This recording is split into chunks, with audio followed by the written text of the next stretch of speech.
Welcome. Welcome, welcome, welcome. Happy to be with each of you.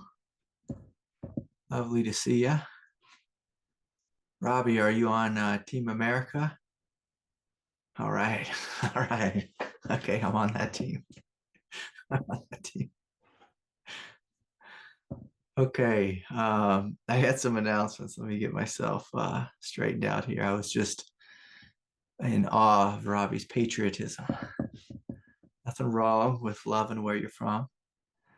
Okay, so we have an in-person retreat coming up April 25th through the 27th, something like that, 25th through the 28th. Anyways, if you're not coming to that, we have another retreat, May 31st through June 2nd. That's online. So that'll be on the website. I don't know, maybe next week sometime, but just mark your calendar for that. May 31st through June 2nd. So I look forward to seeing you all there. And I know I've been talking about an inquiry group for a long time. And I talked about this social media platform that has just been really difficult for me to set up and to make it so that everyone can get in the door and all that kind of stuff. But anyways, there will be another group. So I guess this will be our fourth group of the week. And it will be on Fridays, some Fridays. I probably won't do it every Friday just because I'm working a lot. But it'll be at 10 a.m. Mountain Time. So if you're into inquiry, just put that on your calendar somewhere tentative. Like, I don't know when that's going to happen because I'm doing a lot of traveling recently or lately, but we'll make it happen at some point. May 31st through June 2nd, online retreat. Everyone's welcome. And yeah, that's all the big news. Oh, yeah. And then please take note. This will be like in 2 weeks. So this is going to be Sunday, April 28th. Of course, this is all 2024. There's going to be no satsang that night because, I'll be getting done with the retreat. And probably no Kundalini group on April 24th and no meditation on April 24th. Again, just because I'll be traveling and in retreat mode, all that kind of stuff. Hope that all makes sense and that wasn't too confusing. Okay. Welcome to Satsang. Welcome to this moment. Let us shut down our eyes and let us feel into our body and just begin to be here fully.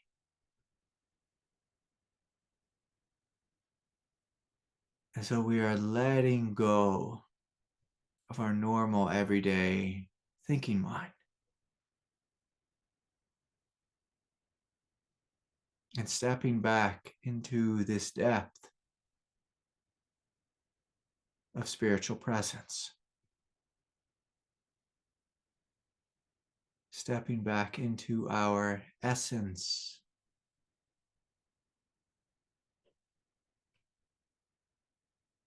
which is nameless, timeless, genderless, ageless.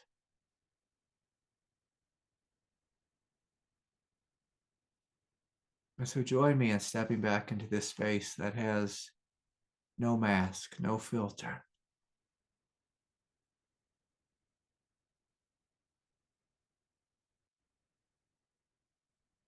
Where you begin to recognize yourself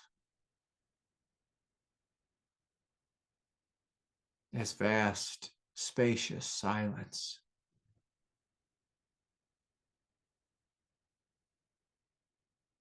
which is radiant,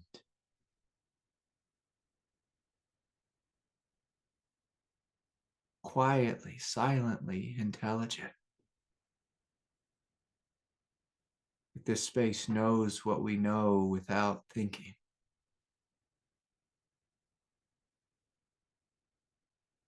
The space knows life through being life, through directly experiencing.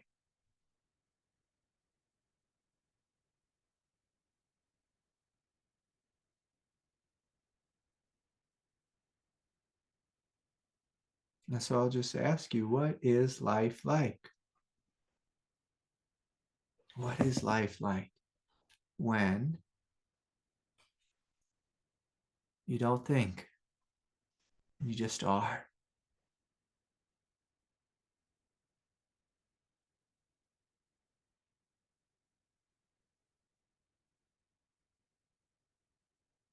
When you see life directly with no filter.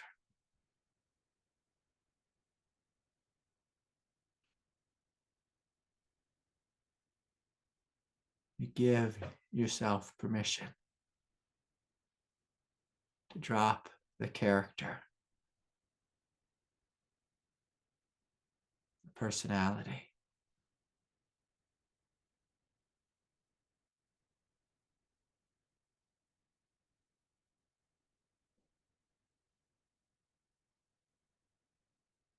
You simply see, you simply experience.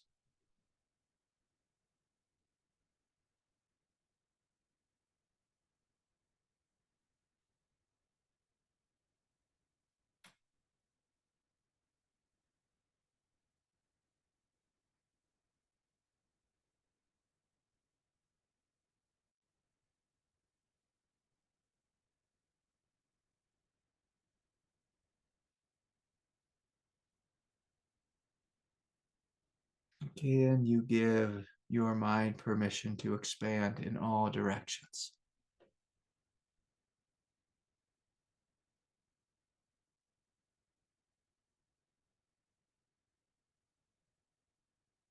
And most of us, we block this movement unconsciously simply by chasing thoughts. But I'm going to invite you, instead of chasing whatever thoughts float through your mind,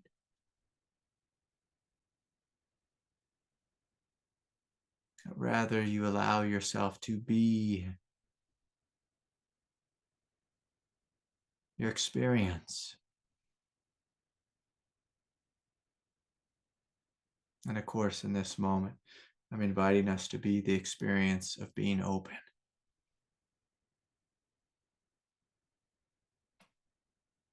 of being boundless.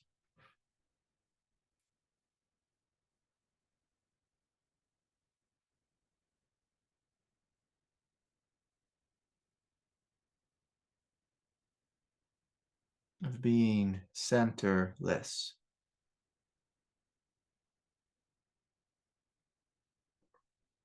And that one I invite you to look at. Do you have a place where you're very rooted in some kind of egoic center? And what if we imagine just unhooking from that center, being a boat without an anchor?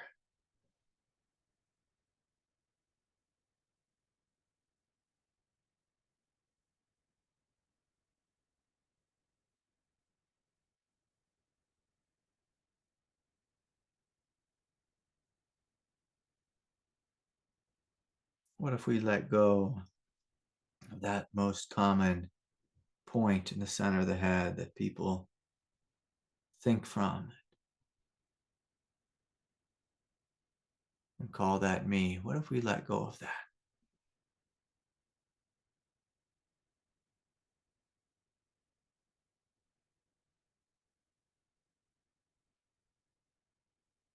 and allow your consciousness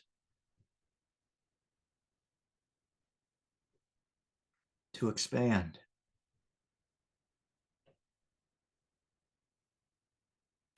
in every direction?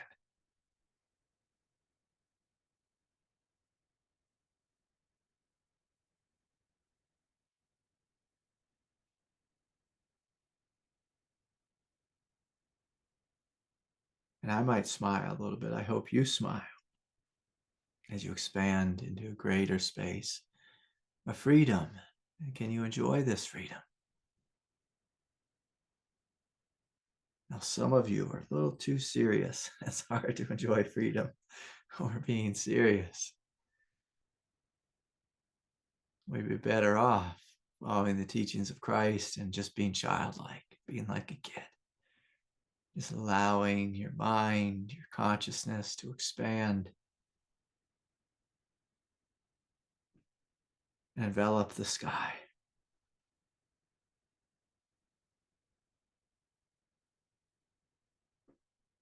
The earth.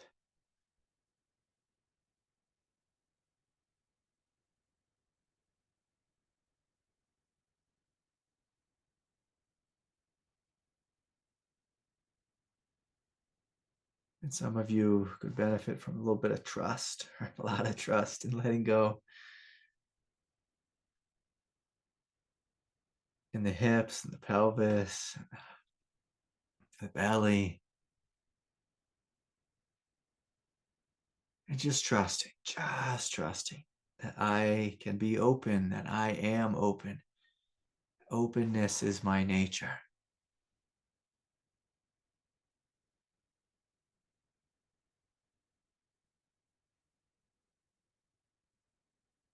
So I will ask you, what is it like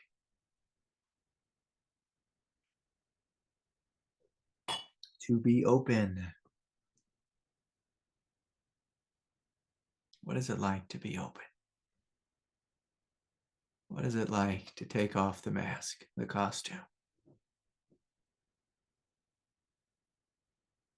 What is it like to put down the armor?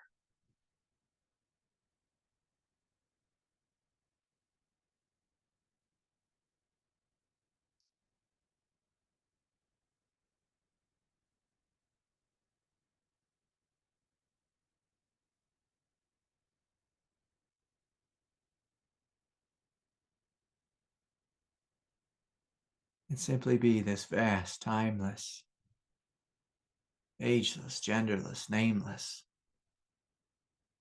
vastness.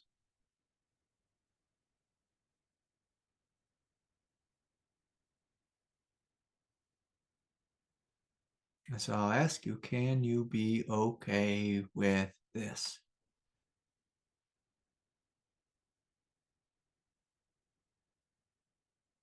Can you be okay being free?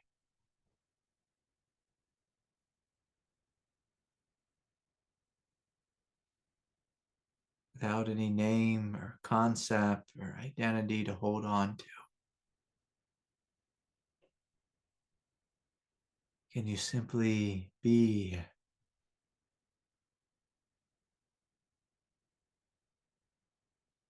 your most essential nature?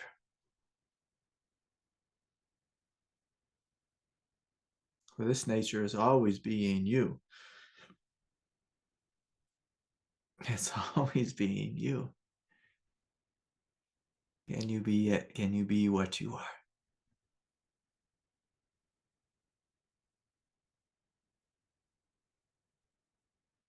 And so throughout this week, I invite you to look at all the ways you corrupt your essential innocence, all the ways you cover it up, all the way you dress it up. You dress it up. And can you open your eyes and smile and be with me now?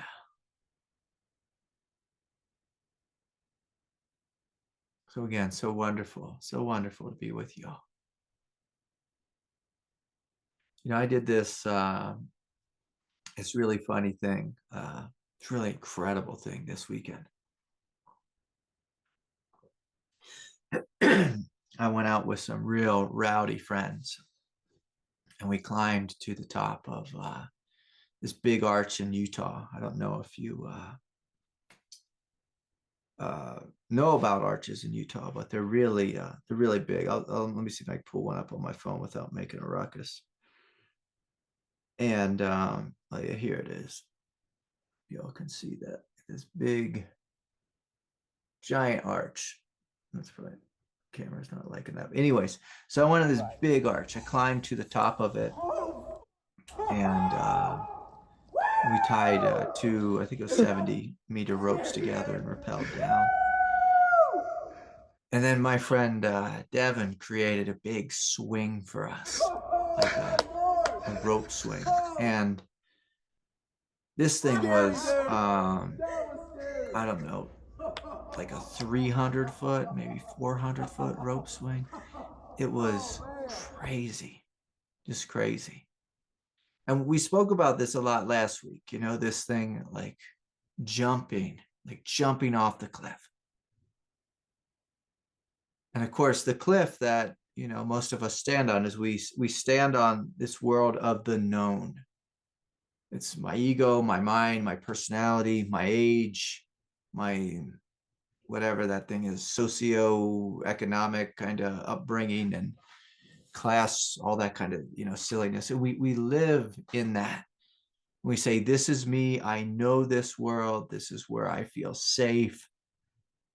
This is what I am.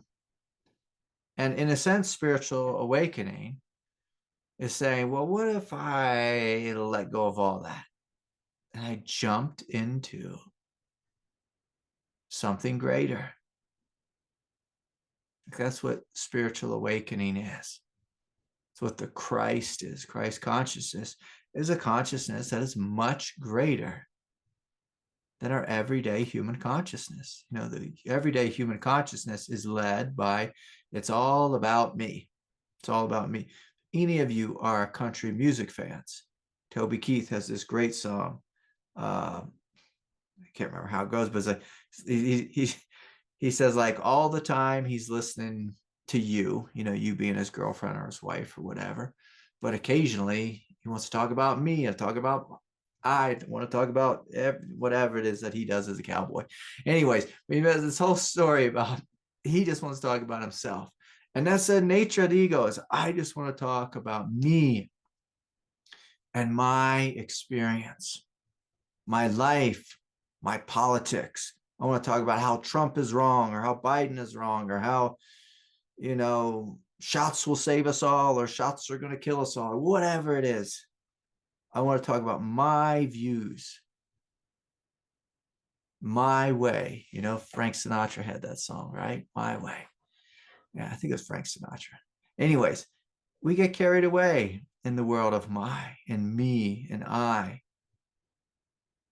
And like, I can remember when I was young, I did couples therapy, and it was all, two people would come in, and the whole time they just wanted the other person to satisfy their needs. That's everyday human egoic consciousness. I need you to hear me, see me, honor me, uplift me, support me in every moment, be loyal and faithful to me, kiss me up and down and all around. It's like everything is about me.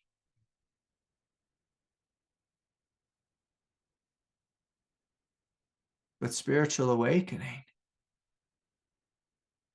is about stepping beyond the small me, stepping into the mind of God, the expanse of God, the mystery of God. Often I call this the hugeness of our divinity, and our divinity is all a divinity, but stepping into this hugeness. And for most of us, when we walk right up to the edge, where it's like, okay, I'm going to jump off a cliff, and the cliff is the cliff of the known, and I'm going to jump into the unknown. And I can tell you, like, I'm going to have a little bit of fun. So after tonight, if you rewatch Satsang, I'll show like a clip of me doing this big jump, because it was like, it was crazy. And I'll tell you, I don't get scared, but I got scared. I got scared. My body got scared because I stood on the edge of this cliff, and here I was with this rope, and it's like my friends have good gears and they tie good knots, and I had on a brand new harness, and I'm putting faith at the Black Diamond rock climbing equipment company sewed all the stitches just right. So that harness holds me. But I jumped off this cliff, and and I went for like I don't know what it was, 200, 300, 400-foot swing. And it was like, wow. I was screaming. Like I was just like, wow. And, let's be blunt here. There's a little bit of profanity. I grew up with profanity. I'm real comfortable with profanity, but I was screaming. I was screaming. And it wasn't even such fear, more it was just like the thrill of something so huge. Something so huge. And if you ever like go on Instagram, you'll see people doing this. To Looking Glass Arch, Utah, if you ever want to look it up and see, it's like it's a huge thing. It's a huge thing. But the bottom line, that I'm trying to communicate here is our human egoic nature gets scared. It gets terrified when we step into something new. And especially like in the spiritual state of consciousness, we step into a place that has no ground. No ground.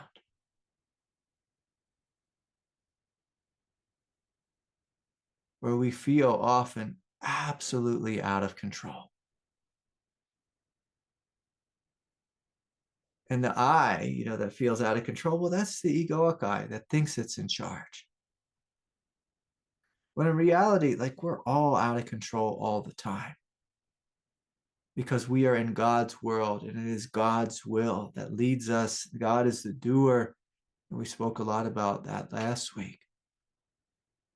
So we're letting go of this idea that I am in charge.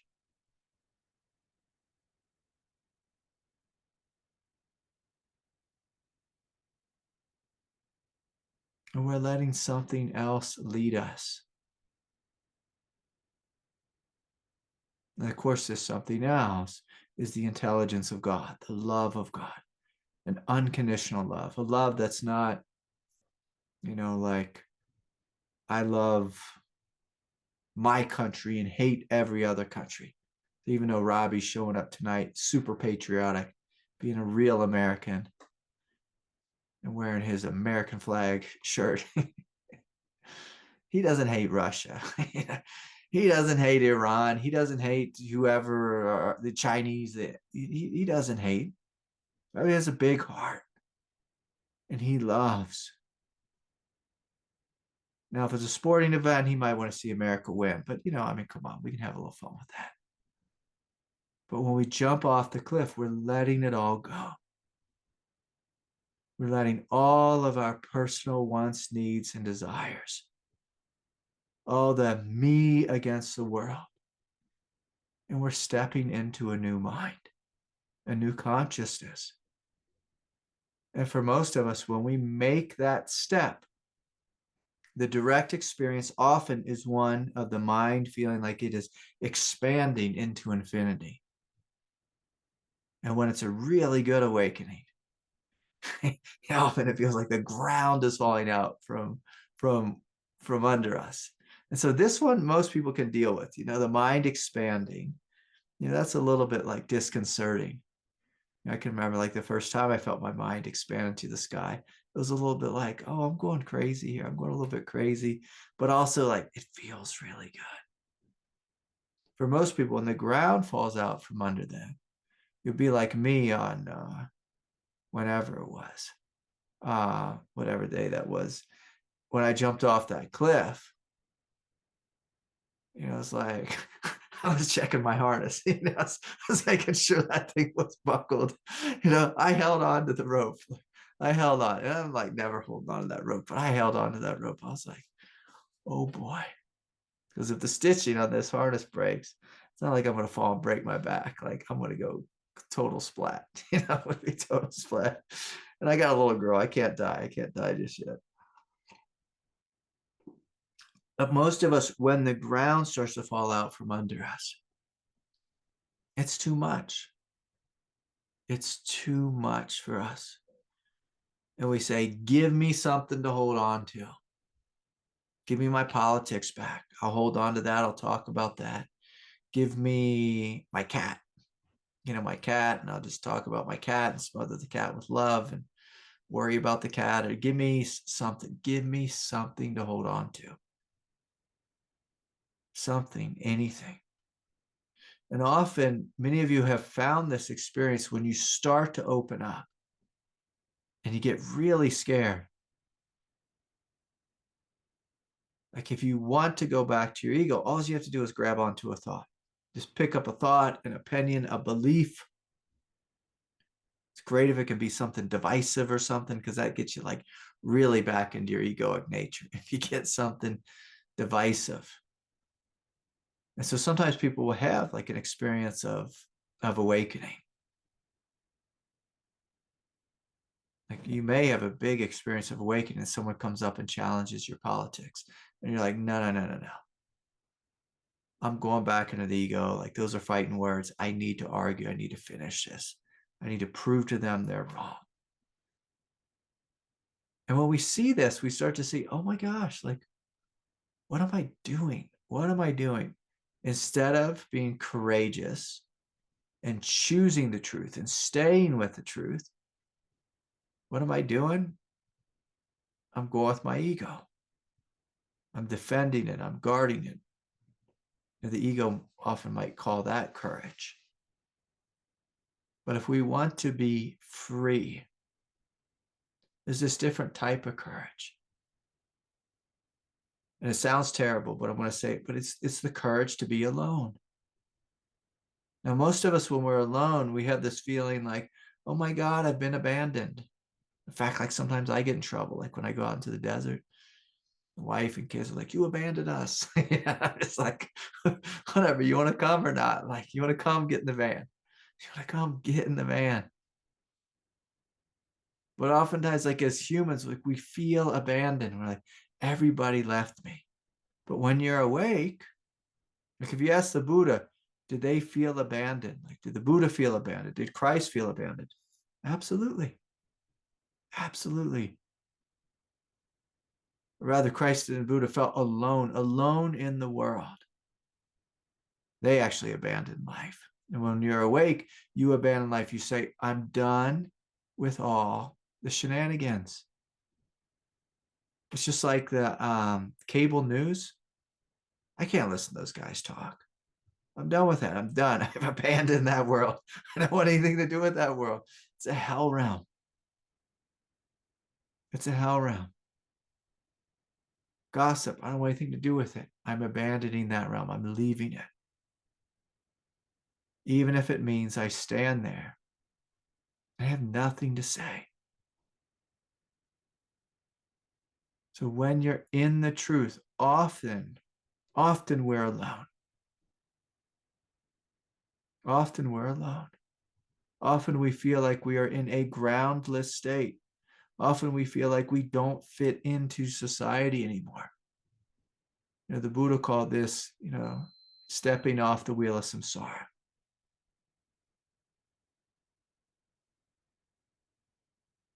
What did Christ call it? Christ, he said, the kingdom of heaven is here, all about the earth. Yet nobody sees it. No one sees it. He was standing in it alone.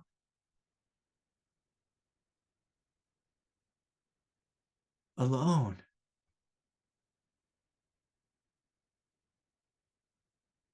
And this is one of the great requirements if we want to live in the truth,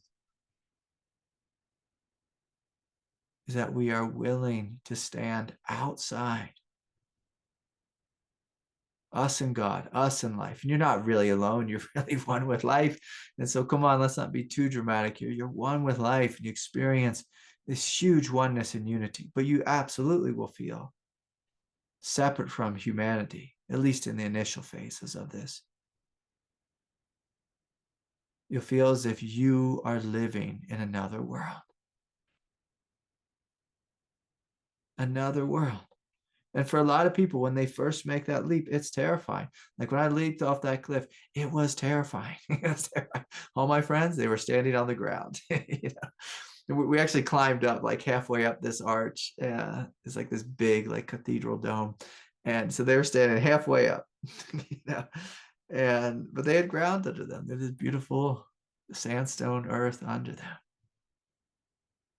It'd be us floating through space. Floating through space. And sometimes, I'll say this, like I've done like rope swings and things like that, like when I was a kid, but like you do a quick rope swing and then you land in the river. This swing was big and it didn't stop. It went on and on and on and on. And then it was hilarious. It like really stirred up my kundalini in some bizarre way. And I got vertigo and oh my God, it was like I was a little bit of a mess because I would have kept doing that swing.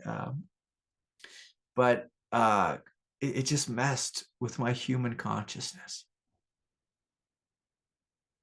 And then I was out there and I had to let that thing equalize. And then I had to rappel down, whatever it was, 75 feet or 100 feet, whatever the drop was.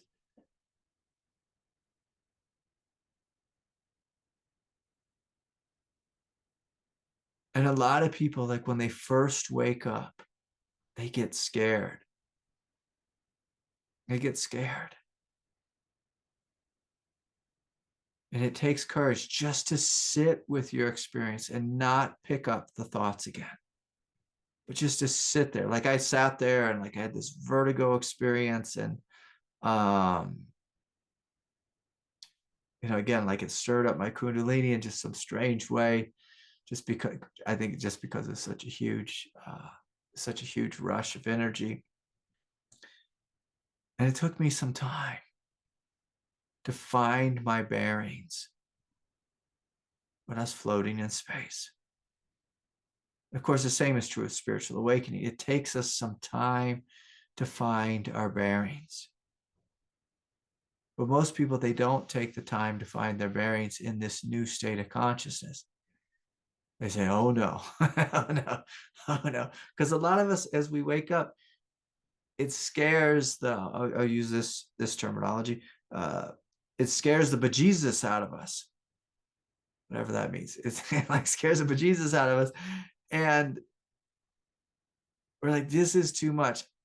I'm going back to my mind. And many of you will find like this moment when it's like, oh, I need to get back to my mind. I need to get back into my human egoic container. This is too much. And again, I would challenge you and say, well, what if you didn't go back? What if you chose to stay open? What if you chose to continue to expand? What if the ground began to fall out from under you? Then you began to accept it, allow it. What if you began to enjoy it, this newfound freedom? But sometimes for us to enjoy something new, it takes a little bit of time. Like the first time I went rock climbing, the first time I went crack climbing, just to be precise here, I didn't enjoy it. I felt like an idiot. I couldn't get up. I couldn't get up that rock. I couldn't make it work. My buddy was like running up and down these cracks. Later on, much later on, I found out that he was one of the fastest climbers in Indian Creek, Utah. My friend who was teaching me how to climb. But anyways, the bottom line is like I was terrible when I first started. I'm still not even really that good, but after some time, like it takes a little time sometimes to figure out, oh, this is good. I like this. Sometimes our ego is just too quick to say, this is crazy. I got to turn this off. I got to stop this. And that is a safety device within your egoic nature. And from one perspective, like that's good. Like we should have a safety device in our ego. But the more we wake up and if we really look at our experience and we're conscious, like conscientious, we say, like, is this a dangerous thing that I'm doing? Like we're talking about opening to God or opening to truth, opening to freedom. There's no danger in that. In fact, there's a lot more danger staying stuck in your everyday human consciousness. Much more danger stuck in your habits, stuck in your old way of seeing things. It's from one perspective, from a growth perspective, stagnation is death. And spiritual awakening is just another step, it's a big step, another step in human development.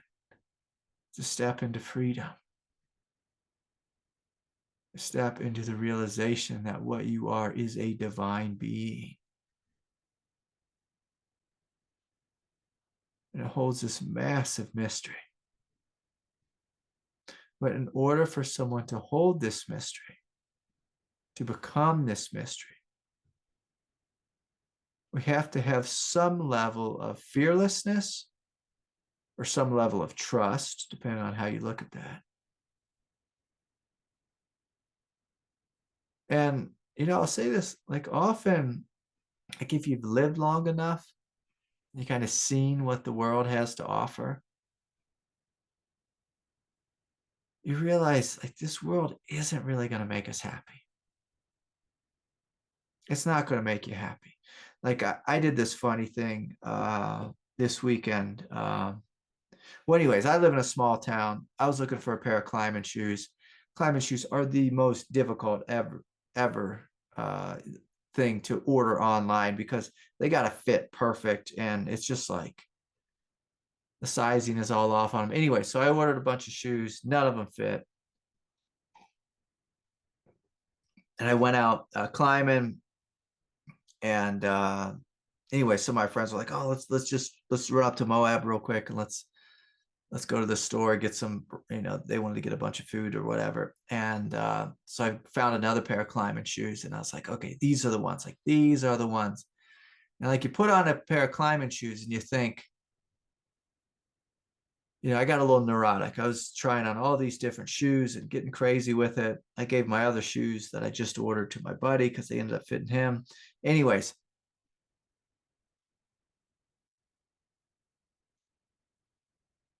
the joke is if you get a really good pair of climbing shoes, they're going to make you climb better. It's just like if I get a pair of Air Jordans, I'll be able to dunk, right? It's the same kind of logic. It doesn't happen. It's not going to happen. It's not going to happen. We think that these things in the outside world can somehow complete us, improve upon us, make us better. Like sometimes I'll see like a brand new Sprinter van. I'll be like, oh yeah, like that'll somehow improve my life. I've got a really old Sprinter van right now, but that I paid $3,000 for. My buddy just got one. He spent, I think, $75,000 for. It's like crazy. Humans are crazy. We spend so much money on things that we think are going to somehow improve us, make us better. But when you step into true nature,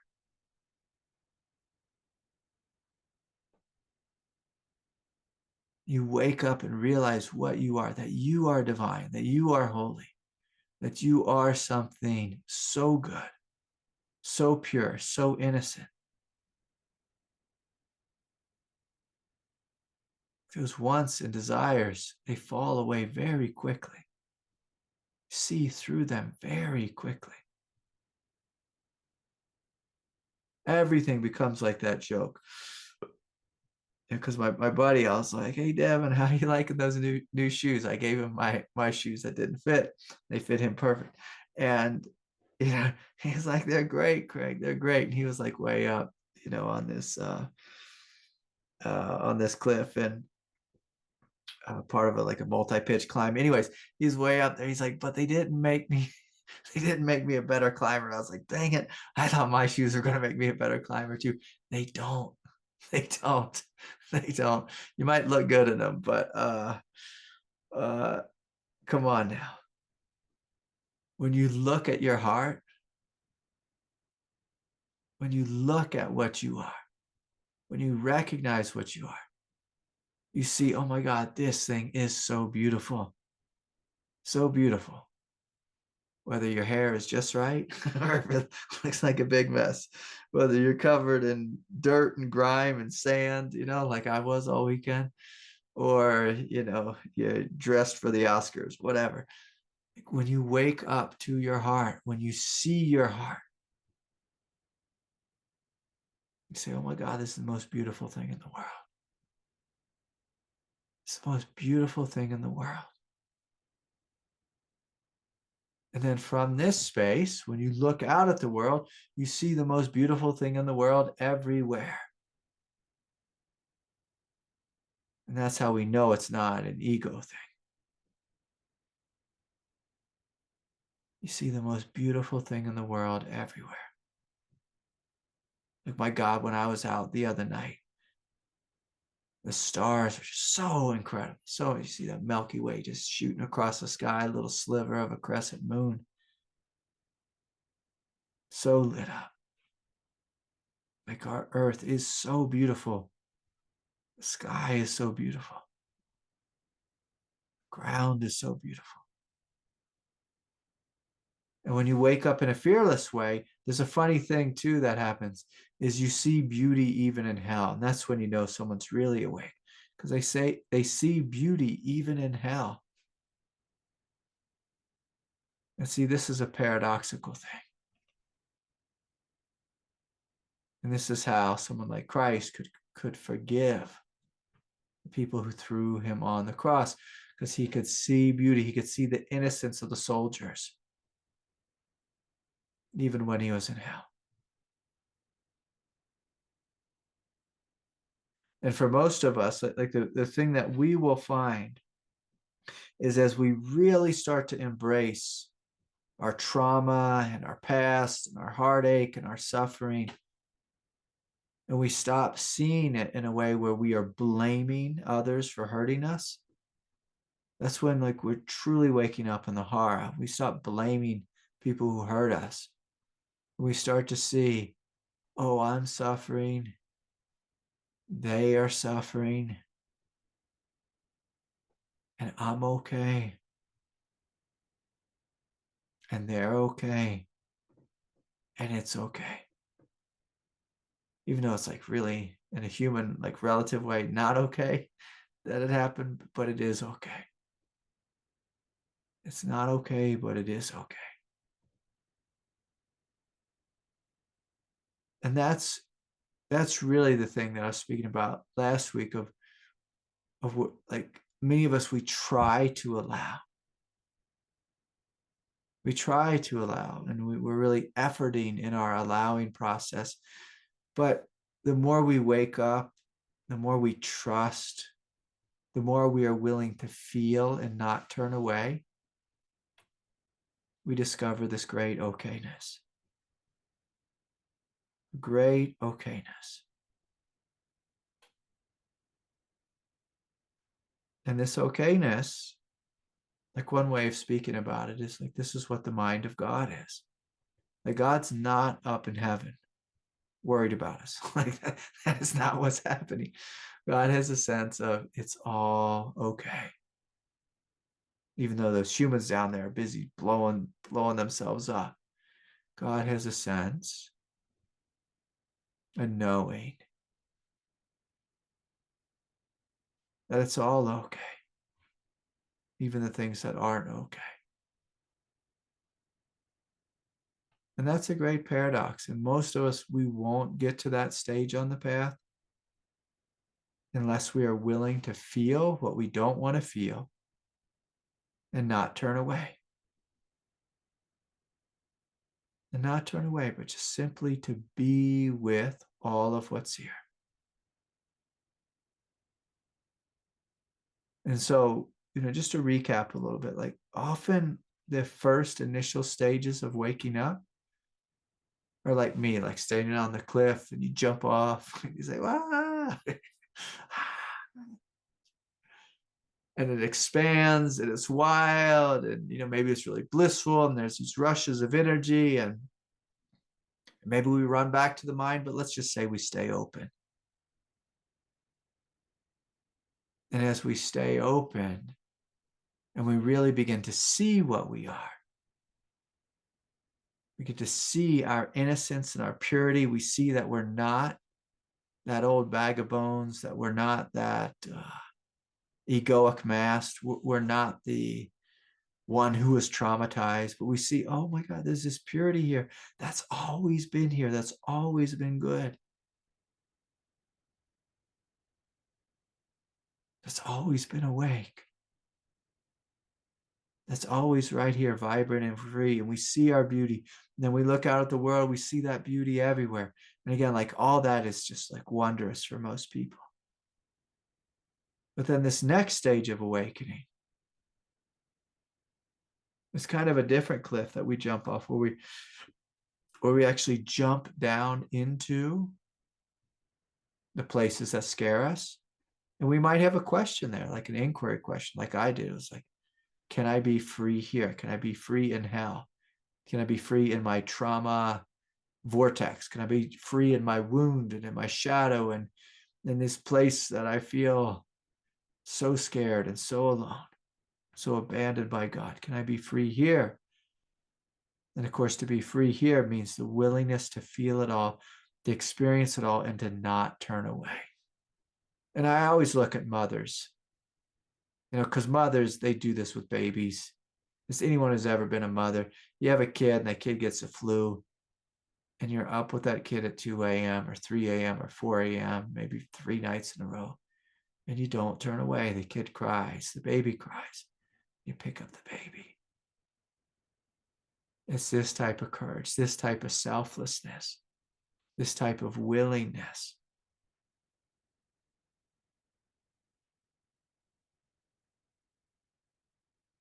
Whereas most people say, leave me alone. I can't handle it. I need to sleep. This is too much.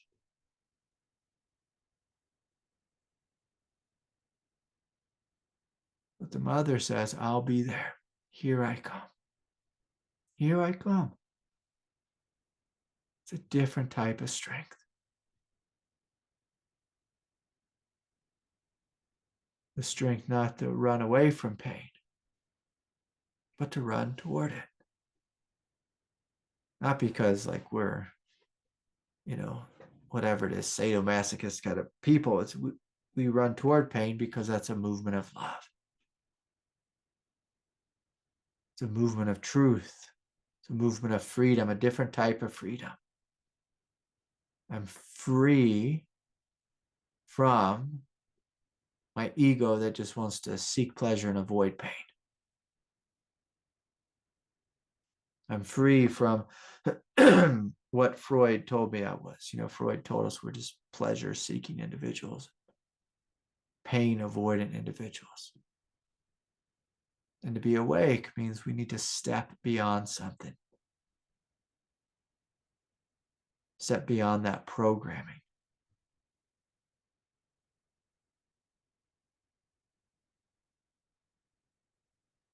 And the people who choose to be awake, who stay awake, are the ones who walk in the opposite direction of their egoic programming. And so sometimes you have to be a little bit crazy, a little bit nutty. And I will say this is actually one of the reasons why there are so many cult, narcissists running cults, is because sometimes, they're good at making a decision like this too. And that doesn't say much for people who are spiritually awakening, but sometimes you just have to be a little bit nutty, is to say I want to try a different way of being, different way of living. Now, of course, at the root of all narcissism is fear. And I don't want to get into too much in a psychological study here, but you have to be a little bit unhinged to say, I'm going to let go and try something totally different. Because our tribe as a whole tries to keep everyone same, tries to keep everyone in the same pecking order. They keep everyone in their place. And as we wake up, we're saying, no, what if I didn't have a place?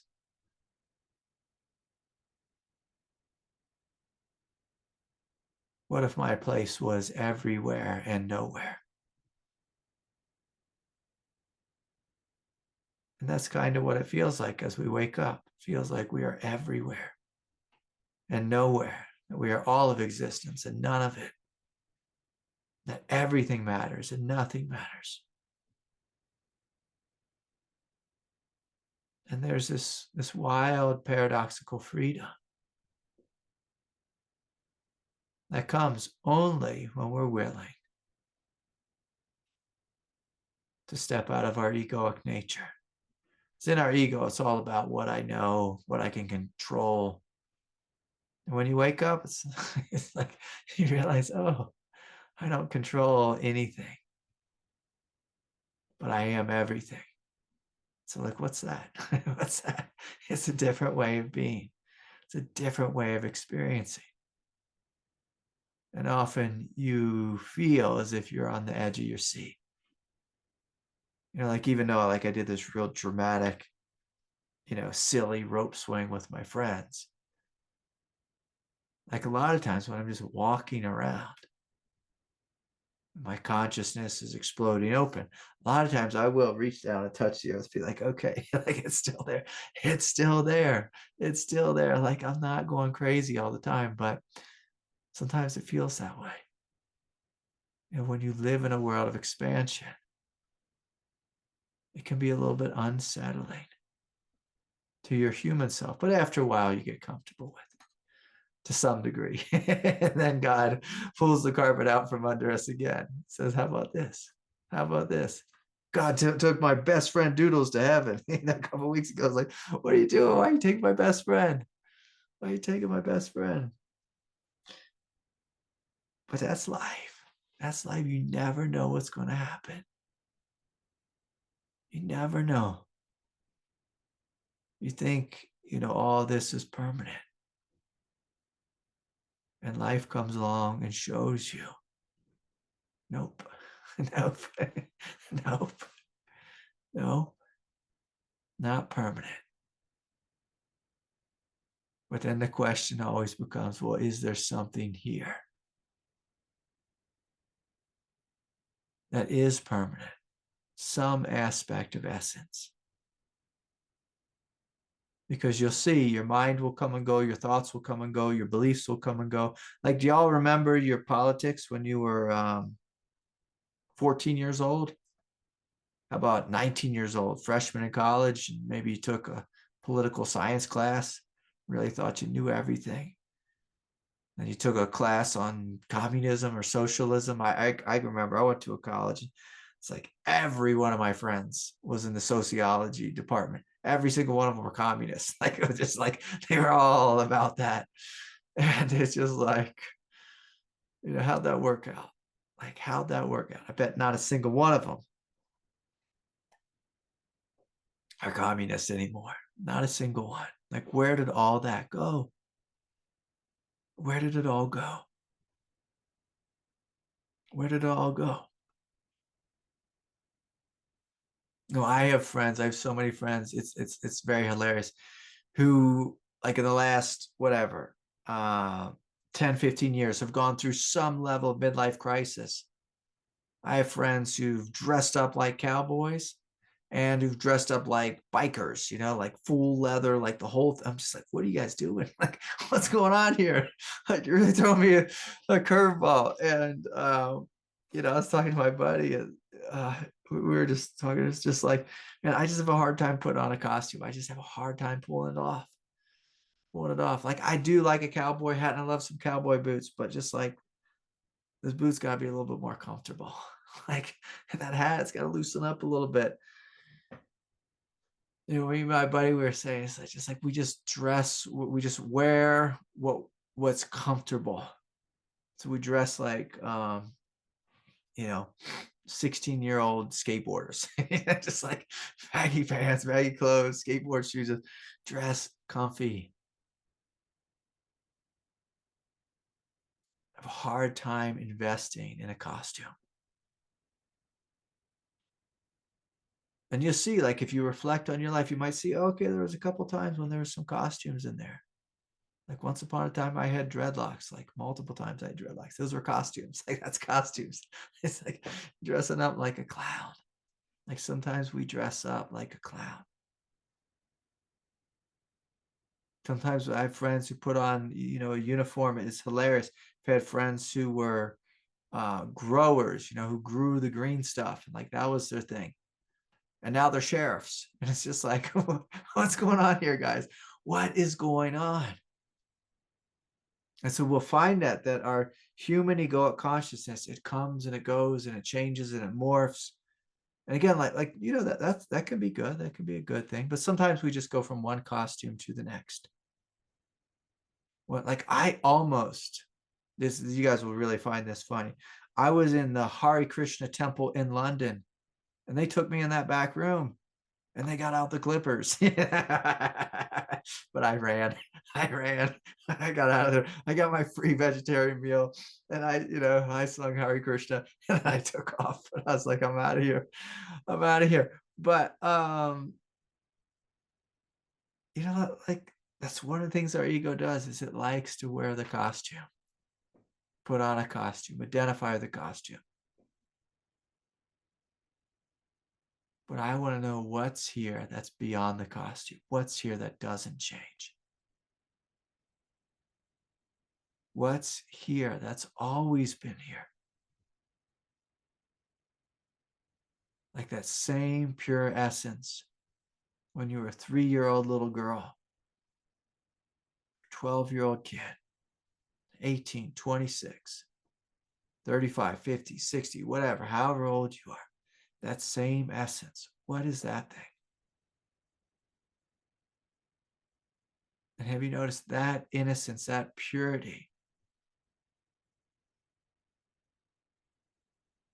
is the one thing that's never been tarnished, never been changed.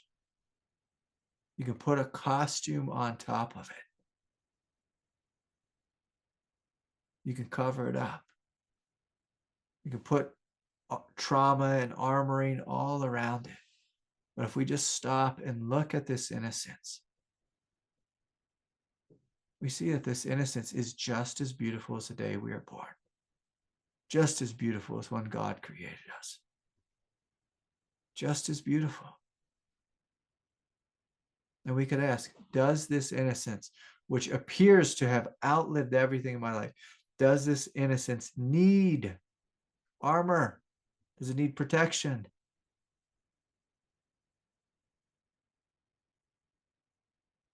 Or is this innocence deathless, indestructible? And how would our life be if we had faith in this? If we had faith in this purity, how would our life be? What would that be like? Like sometimes, I'm just going to be a little transparent here. Sometimes I had all my girls with me today. Like I came home from camping and they all lined up just to give it to me. Just tell me how I was bad, how I was wrong. I was like, stop it, stop it, stop it. But behind it all, they see my innocence. I see my innocence. And so even though they're trying to beat me down, they can't beat me down because I know what's here is good. I know it's pure. I know it's true. I know it's not wrong. But sometimes we listen to the opinions on the outside, what people tell us that we are, and we believe them. It's a terrible thing when you have parents that tell you you're no good and you spend your whole life believing it. I'm no good. I'm no good. I'm the worst. It's like, damn, don't do that. Don't do that to yourself. Don't do that. Besides, it's a little bit more subtle, Your parents are like, I'll love you when you're successful. Like, I need you to be successful or I can't fully love you. And they're really not saying that. Really, they're just scared and projecting their own fears on you and this and that. But that's the kind of message we get as a kid is I'm not loved unless I'm successful. And mine was a strange mix. It's like my parents were like, we love you when you're working. Like, if you work, you are of value and therefore loved. And I had to like come to terms with this at some point in my history where I was like, Can I still be loved if I'm not working? Of course. Of course. Of course I am of value. Let's have some fun. If someone cuts off my arms and my legs and I just sit there and I can't work, like, of course I am of value. Of course. Of course. Of course, all of us are. And this is that recognition. As we wake up, we begin to see that what's here is good. Now, we may have an ego on top of it that's a little bit jaded or a little bit confused or a little bit scared or whatever. But fundamentally, our nature behind it all is good. Is good. And I hope all of you can see this, that what you are is good, what you are is pure, what you are is divine. And my God, if you can't see that, again, I'll give you some more homework. Like, that's going to be the homework this week, is you looking and seeing, like, am I good? Like, what am I believing? If you're not believing you're good, what are you believing? And is that true? And where'd you get those thoughts from? Where'd you get those beliefs from? Almost always parents who were stressed, who were overworking, who were struggling, who, they were suffering. That's why someone told them they were bad. Someone told them they were bad. So they told us that we were bad, and that cycle continues. But at some point we wake up and we realize, no, I'm going to break this whole chain of karma and recognize that what's here is good and what's out there is good.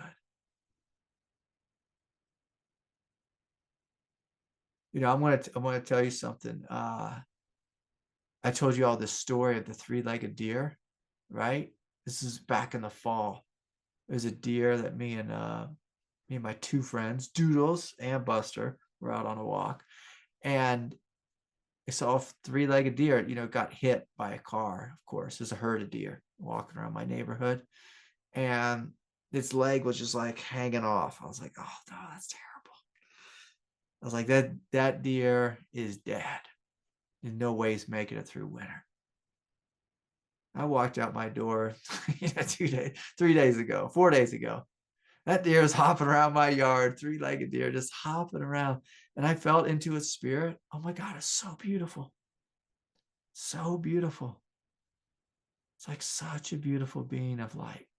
If you ever just like go outside, commune with the deer, their consciousness is so innocent, so pure. They're one of the most lovely creatures. And so I went outside, I was communing with this deer. I was like, oh my Lord, you are so beautiful. And the deer blessed me with his presence. Blessed me. See, sometimes in our mind, we think we know. We think we know. Like, I dismissed this deer. I said, that deer's dead. It's a dead man walking. He's not going to make it. And he was just a little fella too when he got hit. And now he's a lot bigger and he's stronger and he's hopping around. And he's shining his innocence. He's blessing my neighborhood with his innocence. Anyways, okay. Let's see here. There were some questions. I better get to them because it's getting late. Okay, here's a fun question. And this is a question I get a lot. This is a great question. It's from Nicholas Brown. He writes, I had an intense Kundalini awakening a few years ago, and it could just be an intense spiritual awakening, either or. Now I feel like I'm stuck back in the world. Kundalini feels like a distant memory, and so does the experience of realizing my true self. Ram Dass says that you can't fall off the path, but sometimes it feels like I have. Any thoughts or advice on this for me? Yeah. So like, anytime you feel disconnected from God, from grace, from truth, from your realization, turn up your spiritual practice. Go on a retreat. Go spend a day in silence. Meditate for 12 hours. Like, just jump back in with both feet, and you'll probably find that light switch turns right back on. Like, I used to have this friend, and he'd just call me And it'd be like the middle of winter here in Colorado, cold, nothing much going on. And he'd be like, "Hey, Craig, this Saturday, come over. Let's do a 12-hour retreat." And I'd be like, "Okay, let's do it." And we just sit for 12 hours. And afterwards, it'd be like, whew, I'm firing all cylinders again. I'm all back here.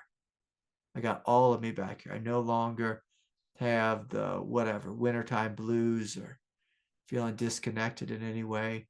I'm fully plugged in. And so Nicholas, like, look, humans are creatures of habit, of habit. Like, that's what humans are. They're creatures of habit. And so we can have the habit of being awake, or we can have the habit of being asleep. If you want the habit of being asleep, just follow the hopes and the dreams of your egoic desires and will, and chase after money, chase after girls, think that girls are going to complete you somehow. I need her to complete me. She's going to give me something that I don't have. Chase after that, and you'll forget about your awakening. But if you want to be awake, you focus on your heart. You show up to satsang, you show up to meditation, you come on retreat. You put some logs on this fire. Like my friends who are professional rock climbers, they put all their logs on the fire of climbing. They just live out there and they climb, climb, climb. That's their life. That's their life. And they're not like, "Oh, I'm out of shape. Like, what happened to me? I fell off the path." They didn't fall off the path. They're on the path. They're on it right now. They're probably coming down the mountain right now. They're on the path always. And so the same thing with us spiritual people. If you're feeling like you're all up in your head, you got to get down in your heart. And so whether it's a meditation retreat, I mean, my God, like yoga retreats are just wondrous. And you come in, to the 7 chakra centers, practicing some yoga, really helping the body just let go of the karma, stepping into that new world of yoga will really wake you up. Will really wake you up. So you got to plug back in, my friend. And as human beings, like, we live in a world, I don't want to call it a dark world, although a lot of people call this a dark world. It's like a semi-dark world. Where it's like if you plug into the news and you plug into war and I came back to my computer and said something about a new war with Iran, and I'm just like, "Oh my God, like, really? Really? Like, is that what we're doing? Like, can we not do that? Can we not do that?" But we can plug in and we can get lost in that. We can get lost in like, we're going to have an election this year, right? 2024. Yeah. Like, we can get lost in those politics. I need Joe Biden to win. It's like that guy, that poor guy. He needs to retire. I need Donald Trump to win. It's like, that guy. What's he gonna do? It's like, can you plug into spirituality? Can you plug into faith and trust? Can you plug into your heart? Let's plug back in.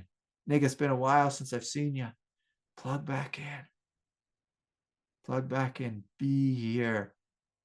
Focus all your time, your energy on the beauty and the divinity of your heart, and forget about the outside world.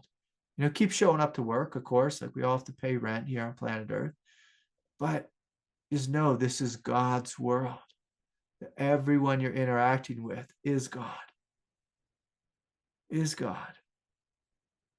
And so let's wake up from within the dream.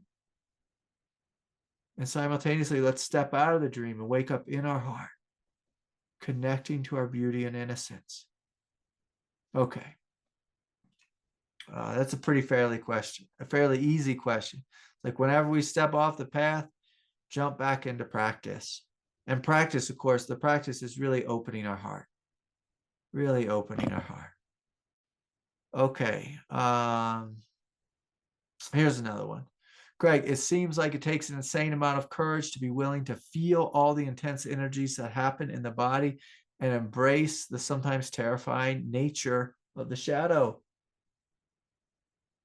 Are these acts of will? Are these acts of will? That's an interesting way to put that question. So I'll just say this. Sometimes, like as we're descending down, like that's like kind of that third stage of awakening that I was speaking about earlier. And as we descend down into our shadow, for most everyone, it's going to take some degree of will there and some degree of exterior will. By exterior will, I mean to have a supportive friend or a guide, a teacher, like someone like me, or a counselor, a therapist, a support person who's willing to keep pointing at your shadow, to keep pointing at it. Like one of my friends, one of my therapist friends, like therapist friends who was my therapist, let's say it all that way, make it real confusing. He's my neighbor. He lives down the street. The first time I heard that word shadow, he pointed at me. He's like, what's your shadow, Craig? What's in that shadow? What makes up that shadow? And I was a real young spiritual guy. And it's like, shadow, what are you talking about? I'm only focusing on my divinity. That's all I do is focus on my divinity. I'm not thinking about psychology. And he looked at me and he kind of smiled, like this really wise, knowing smile, kind of laughing at me too. And he's like, oh boy, what's in that shadow? And so, I needed him to kind of point and prod a little bit. I needed him to kind of harass me a little bit and point out, like, hey, there's something there, Mr. Holliday. I wasn't even really a Mr. Holliday when I met him. There's something there. People called me Brother Craig back then. There's something there, Brother Craig. There's something there. There's something there. And he had to point at it.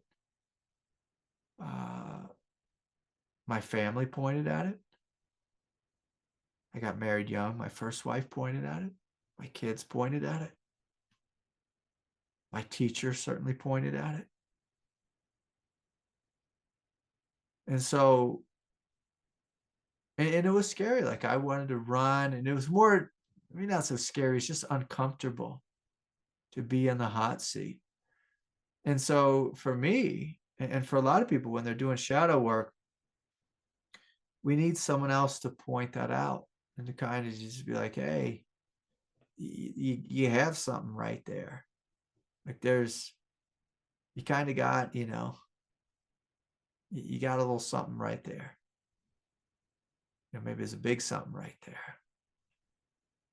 And, you get in trouble with that shadow. Like a lot of us feel shame about our shadow. And so I needed a friend or a bunch of friends and a lot of outward pressure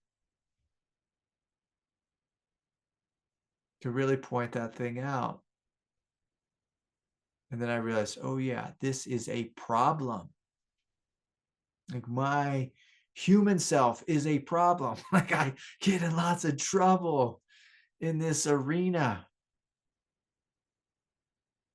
And so it was actually other people's will putting pressure on me. And then after a while, I realized, okay, yeah, I really need to look at this. I really need to work on this. And I had some friends hold my hand through it. And then I got real comfortable with it. It's like, oh yeah, of course I can love this. Of course I can love this. Of course I can forgive me. Because we all have this to some degree, one degree or another. Like, we think of like, this is my shadow. But most of us have real similar shadows. Some kind of fear, some kind of angst, some kind of, something we're a little ashamed of, or some kind of hurt, or some place where we sneak a little bit or lie a little bit.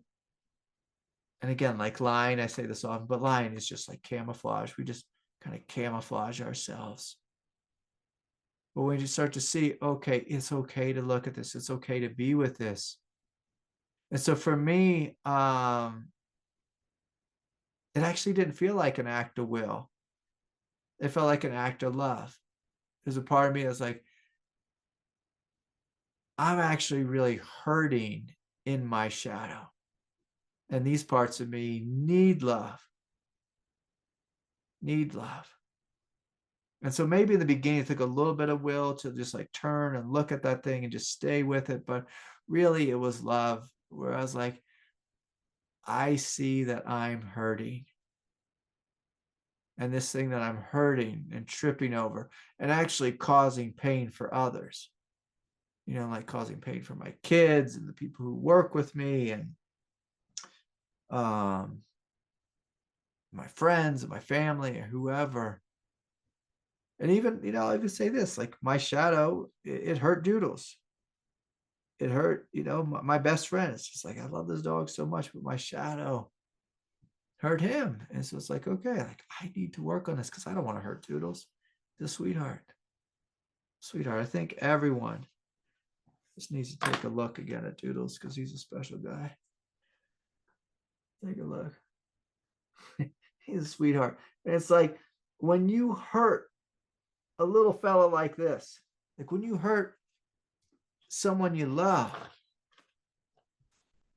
like often there's this different kind of compassion that comes online. And it's a compassion that has great strength. And it's like, oh my gosh, I've got to get this human part of me under control, or I got to heal it, or I got to soften it. I got to work with it in some way so I'm not causing pain. Like I look at my friend Doodles, I'm like, oh my Lord, I never want to cause you pain. I never want to hurt you. Like, I need to work on this thing. And so for me, being with the shadow wasn't so much about will. It's about love. It's like, I love myself and I love you, whoever you are. I love you, Doodles. Whoever you are. And I don't want this to be a problem for the world. It's causing me pain. It's causing you pain. It's causing us pain. And so this shadow needs time and attention in the form of love. In the form of love.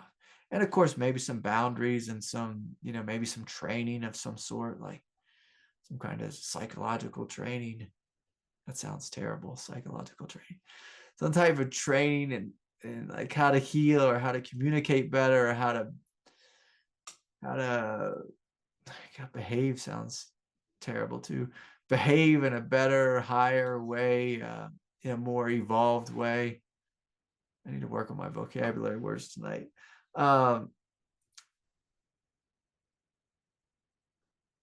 Like sometimes we recognize there's parts of my consciousness that are just like a caveman. They're just like a caveman. And there's a better way. Like my wife, all my girls are always like, you talk like a caveman. And I'm just like, dang it. Like, do I talk like a caveman? Like I talk like a caveman. I feel like I'm being sweet with you guys. And like, no, you could be sweeter. It's like, okay, like you could be sweeter. You could be sweeter. You could be softer. Like sometimes I think I'm just loud because I grew up in a loud house. And I'm comfortable with that. And that's a little bit of a shadow. It's just like, maybe I don't know how sensitive you are. And I could work on that. Like I could be more empathetic. And so again, like all of this is an act of love. It's all of an act of love. But again, like my teacher used to say, you can't separate love and strength. So there's got to be probably a little bit of will there. But ultimately, at the end of the day, it feels like love to me. Okay, let's move on. I see a couple questions here. Okay. David writes, I've been lately worried about jumping or falling into the next realm, then losing my ability to function in the regular world. Yes. Being overwhelmed. Yes. But I really know that I'll be fine. Yes. Good. Still fear that some hammer is going to drop on me and scare me to death. Yeah. Yeah. But the beautiful thing of like being scared to death. Normally, so let's just be crystal clear here. normally anytime we make a huge step in evolution, there's always going to be fear there. But if we really work with fear, if we really open to it, if we smile at it, then it becomes like excitement. And that's the thing. Like when I was standing on that cliff and I jumped, it's terrifying, but really it's just exciting. It's just so exciting. That rope's going to hold me, right? I'm still here. I'm still here. I didn't go splat. I'm still here. It's exciting. And so I'm going to encourage us to be excited. And if there's fear there, we sit with the fear, we let it burn, we breathe through it, we trust, and we ultimately remember we're opening to God. We're opening to grace. We're opening to a higher consciousness. Like if that alien ship comes, I'm going to be beamed up. I'm going to run toward it. And even though those guys do kill me, like I'm going toward it because I'm walking in the direction of a higher consciousness. Now, nothing in the realm of spiritual awakening is going to kill you. It will just give you new life. New life. For some people, they might think of that as death, but it is new life. You continue to live. Okay, let's hear from Aaron. Aaron, I just asked the question short, clear, and direct because I've talked so much and we're getting near the end. Let's hear from Aaron. Hey, Greg, everyone. Yeah, Aaron? great. So, hey, have you received my email, by the way? I have a lot of emails that I haven't gotten to. No worries. I'm Yeah, sorry. I'm just I can resend it as many times as needed. No worries. Um, okay. Well, wait, no, and maybe the most important beyond my question is, did you see my comment in the chat? I thought I saw It's something. the top. Let me see.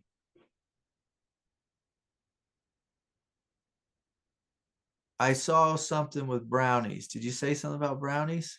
I sure did. You said we got to be done with all the shenanigans, and I said done with all the shenanigans. Dot dot dot. Except for Except eating for eating all all the the brownies. brownies. Yeah, except for eating all the brownies. Yeah. Yeah. They're so You good. They're gotta so have some good. shenanigans, Greg. You gotta have Oh no, some. listen, I get in all Um, kinds of trouble. You guys don't have to worry about me.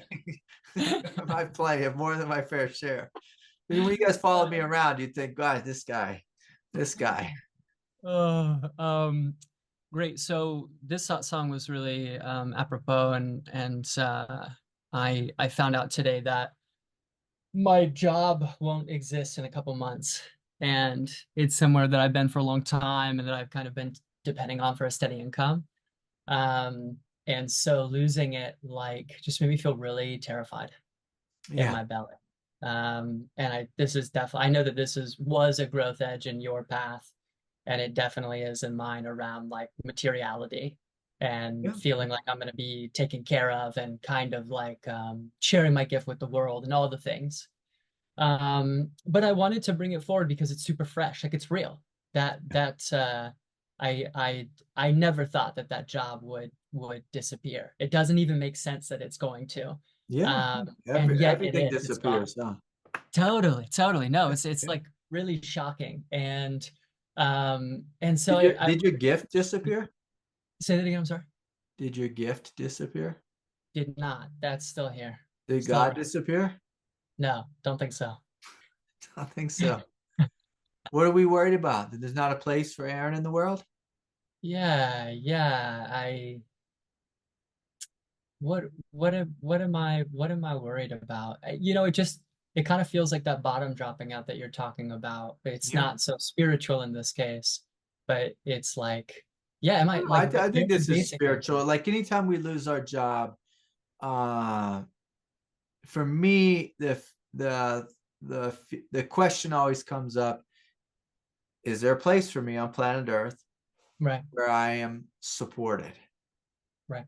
And I always think of us like as we're children of God, Mm, right? Like that's what we are. We're children of God. And so does God support her children?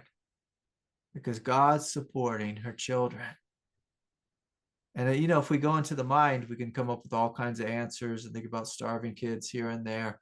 But I invite you just to be with your experience and to really ask, like, is God supporting you? Does God support you? Is there a place for Aaron to have a seat at the table? Mm. Yeah. Yeah, it's a great question. I mean, in many ways, I can feel that that's true, but I can also feel very large parts of my like lower half of my body. They're Yeah, like, nah, there's yeah. definitely not a seat And for so me. it's a good question to start with. Like, well, Right. if I don't feel like, parts of me, but let's just say if I don't feel the seat for me at the table, what do I Mhm. feel? Yeah, yeah, just scared, numb. Just scared. Yeah. And, and just if we're going to be just like, uh, it's like loving people on the spiritual path, if there's someone who's scared here, what does that one need? Right. Like the Yeah. one who's scared, what do they need? Do I really need here? I've given myself some of what I need by sticking with it and Yeah. reaching out to friends and kind of seeking support, so I wasn't alone in it. But Mm. I think some other things. What comes to me in this moment is like, yeah, I need to get more in touch with my own strength. Like Yeah. something in me wants to feel that quality Yeah. more. Yeah. Yeah. And that's an interesting one. So getting in touch with your strength, Mm. and of course we need to bring the part that doesn't feel the strength in touch with the strength. Right. And so, I hate saying parts work because that's so dry, but finding the place that's scared and bringing it into communion with the Right. part who's strong. And Yeah. sometimes that part that's strong actually isn't there until we've held the one who's scared for a long time. Mm. Like my part that was strong, like truly strong, um like the one that's indestructibly strong, with Buddha nature strength, Mm. didn't come online until I held the one who felt like he didn't have a seat at the table for Mm. like a really long period of time. Right. Does that make sense? Like I just Yeah. sit with the one who's like, I've got no money. I'm 10,000 in debt. I still don't have any money. I'm 20,000 in debt. It's like when I got to like $30,000 in debt. And I was just still holding myself, loving myself. And then finally, and I just kept trusting and having faith that there is a seat for me at the table. And while there's, seemingly not a seat for me at the table, I'm going to hold and prove to this part of me that feels isolated and alone and abandoned that I am here, that I am here with the one who's scared. You with me? Hmm. Hmm. Yeah. Yeah, and I'm feeling into it as you're talking, and I feel that need for strength and consistency, and I can Yeah. feel familial karma here Yeah. as well. So just like layers. Yeah. What does that mean? Familia karma. Oh, familial, like family karma. So how does that relate? Yeah, it relates in that I have a really strong relationship with materiality coming from my mom, but from my dad, which is probably the place that I really identify. There's a there's a quality of not belonging there, never quite Yeah. making it, kind of squandering. Like there's this not at home, not Yeah. at home. Yeah. Like money doesn't love me. Money doesn't love Say that again. money doesn't love me. That's hilarious. Money Yeah. doesn't love me. I didn't know money loved anyone. Money doesn't love me. Money It doesn't seems to love me. love some people. I'll tell you what. Yeah, yeah. Caesar loves some people. Yeah. Yeah. Well, okay, good. So I'm glad you said it, because I can remember sitting with that, and it was like my grandmother's consciousness came online in me, and she was just utter poor Irish immigrant. I had multiple members of my family who were like my father was an orphan, my grandma was an orphan. And so I just had a lot of that consciousness of just like orphan consciousness. And it was like just so poverty stricken and so cast out. And I can remember just sitting. And a lot of times it's sitting and letting that stuff burn, like that screaming fear burn, while having just like great faith, great faith, great faith. And that's a hard thing for most people, to have great faith. Because the thing that I had was, I had great faith and I had this burning, just poverty consciousness.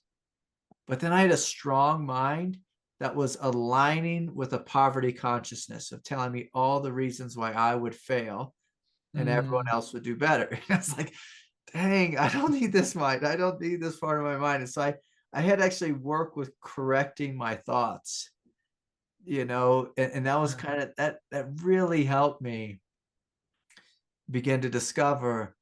And that was, tied, that was tied into that shadow. The shadow was like this poverty consciousness. Craig doesn't belong. There's no place for you. You don't deserve. Nobody likes you. It's just, but when I started to see, I was like, this is silly. Like silly, the thoughts. And like when you use the word, did you use the word squander in there somewhere? I did. Yeah. Yeah. And so like squander, like when you feel into that, you kind of feel into the uh like the structure of that vibration. Squander, like, is squander your truth? No. No, no, no. And so we're kind of on the lookout for those things, and we really unpack them, and meeting them with the sort of awareness, the sort of clarity, and really looking at, like, what is Aaron? Like, is Aaron this bright light? Is Aaron a movement of God? So can we get into that power and into that vibration and invite that light to shine? And of course, invite that light to be supported. Sometimes I'd even look at God and be like, what the hell, man? Like, when is he going to support this situation here? But I saw that God was strategically not supporting me. Right. So I could develop intense confidence Right. in the aloneness of my own divinity. And I hope that's not too much of a like a jumble for anyone, but God had to like kind of cast me out and put me in a place of poverty. And God, it was almost like God was asking me, like, do you believe in this, Craig? And I was like, yeah, I believe. Like, I believe. I believe in this. Like, I believe. And God just kept making me more and more and more in debt. Totally. Until finally, God said, okay, and I know you believe. And I'm gonna release you from this suffering.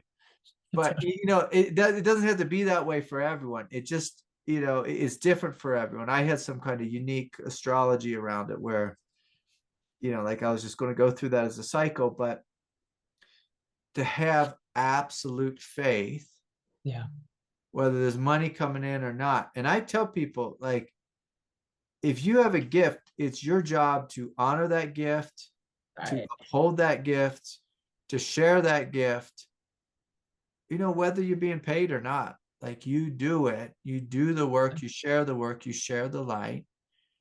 And of course, eventually support will come. But your job, and it's a form of worshiping God, is for you to share the gift that God gave you. It's really God's gift. You know what I mean?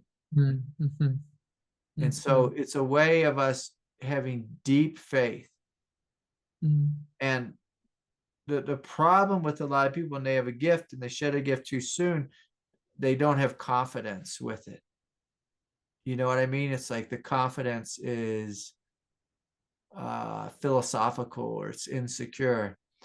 But when people who've shared their gift and who've been beat down but keep sharing their gift, they have confidence. They have great confidence. They believe in it. They're just like, I'm not giving up.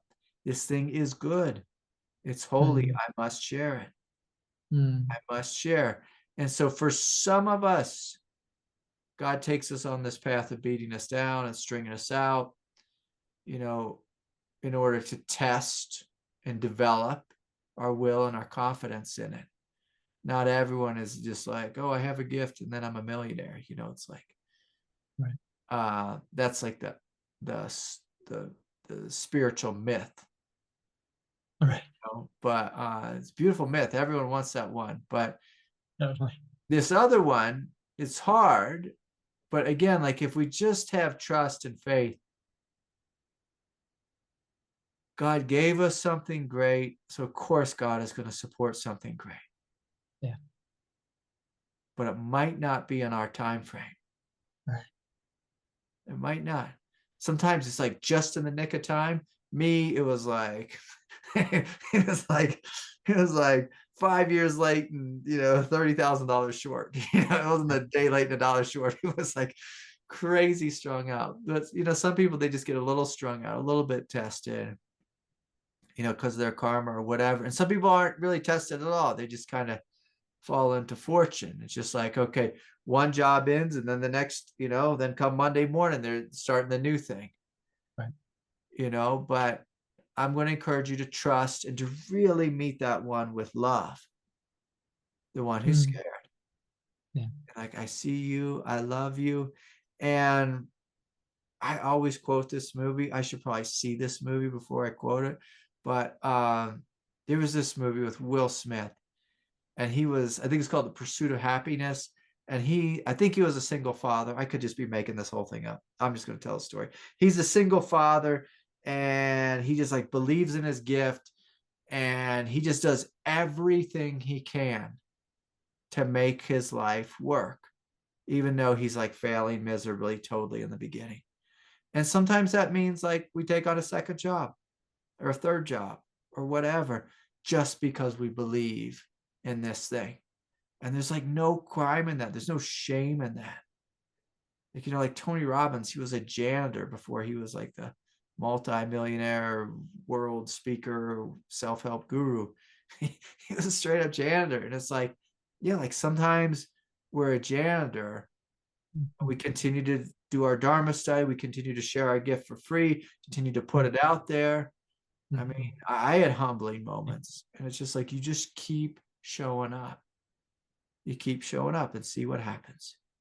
Yeah. Total faith, and all the while holding and loving the kid inside who's scared. Mm. Yeah, yeah, Right. yeah. Anything else you want to share?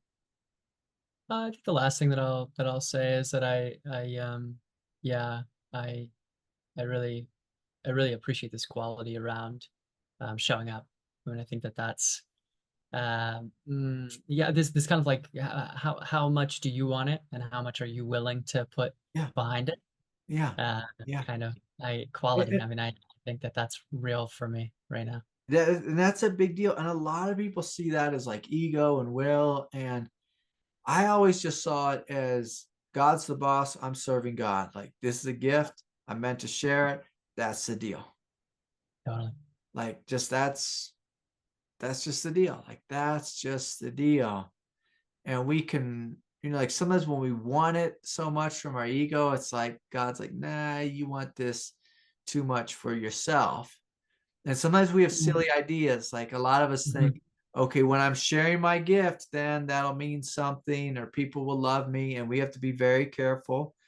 A lot of spiritual people have to be careful about that because it's just a Hollywood thing. If I'm Totally. enlightened and a superstar, everyone will love me. And it's like, no, God's like, I Yeah. need you to love yourself first. I need you to love you first. Yeah. Whereas a lot of people are like, no, no, no. I'll love myself when I have 100,000 Instagram likes or whatever. Right. Like uh my buddy's like a climbing all-star. Like he was showing me some post and he's like, Craig, if I post this out there, like it'll get 2 million views. And I was like, wow, like 2 million views. That's a lot of people, like, Mhm. like my most famous moment on the internet might not be as a spiritual teacher. It might be jumping on a rope swing or something, piggybacking on my friend's Instagram who he just threw me out there or whatever. But again, it's like we're not doing it for that. We're doing it for the love of truth, the love of God. We're doing it because we know God is the boss and God gave us this gift. And like, this is just the deal. This is Mm. we're not doing this because we think one day in the future, when I Mm. have followers, that'll mean something. It's just like that. Totally. That's a hell realm, if we chase after that. If we, Yeah, that's no, just a that's recipe it. for trouble. But So a lot of us, we have that just hardwired into our psyche because the culture we grew up in. We grew up in this Hollywood culture. We want to make sure, okay, none of that. I'm just doing this because this is the truth. Like, this is yeah, what's true. This is the truth. This is what else am I going to do with my life? What else am totally. I going to do? Totally. Yeah. Yeah, nothing else, nothing else. And yeah, wonderful. Thank you, Craig. And just to put it out there, I do a very similar work to Craig does. I work with people who are awakening spiritually and also needing psychological work, and specialize in complex PTSD and dissociation and all of that. So if y'all know of anyone, keep me in mind. Yeah. Yeah. Send them Craig, there. Yeah. thank you. Yeah. Thank you. Yeah. Of Thank you today. course. Of course. Yeah. Beautiful. Beautiful. Okay. Let's see. Is there anything else? Let me just look here. And like, this is the thing too. I just want to say this because everyone gets all crazy around sharing their gifts. All of us have gifts. All of us have a place here on planet Earth. All of us have a seat at the table. Our job is to look at whatever our gift is. And can we follow it? Can we follow it? Like my oldest daughter came over today. She was giving me a bunch of crap, but I had on my big rubber boots. I had on my cowboy hat. I had a shovel. I'm out working the yard. My daughter came over. She said, Dad, geez, I didn't know you were such a farmer, and just busting my chops a little bit. And I'm out there just digging a hole and planting trees. And that's like one of my gifts is planting trees. I planted like 10,000 trees for my teacher. and his wife. His wife was like a master gardener. So she's always had me planting trees. But it's just like, and I just told her, I was like, Amaya, like, look, like your dad knows a thing or two. And I'm going to share this gift. And I don't care if it's being a spiritual teacher or planting, it was a magnolia bush. It's like, to me, it's all a gift. It's an act of love. It's an act of truth. It's a movement. So, if like I wasn't doing this, maybe I'd be a landscaper. Maybe I'd work at a bike shop. Like maybe I'd be a farmer of some sort. Who knows? But it's all a movement of love. It's all a movement of love. And that's our job, to say, what is the truth here? Sometimes we get big ideas about one day I'll be like Eckhart Tolle and I'll save the world with my best-selling book. But for most of us, it's just small acts of love, just with whoever is in front of us. Whoever is in front of us. Like if you're an Indian guy and you're in a gas station in Moab, Utah, like I'm going to go in there and I'm going to say hi. And I'm going to tell you that India is the greatest country on planet Earth. And I love it so much. I'm going to make you smile because I'm sharing my heart with you. Like I love just running into random Indian guys who are just like stuck here in the United States, just like in Mormon country or somewhere. I'm going to go in and I'm going to tell you how beautiful you are, how good your food is, how much I love your people.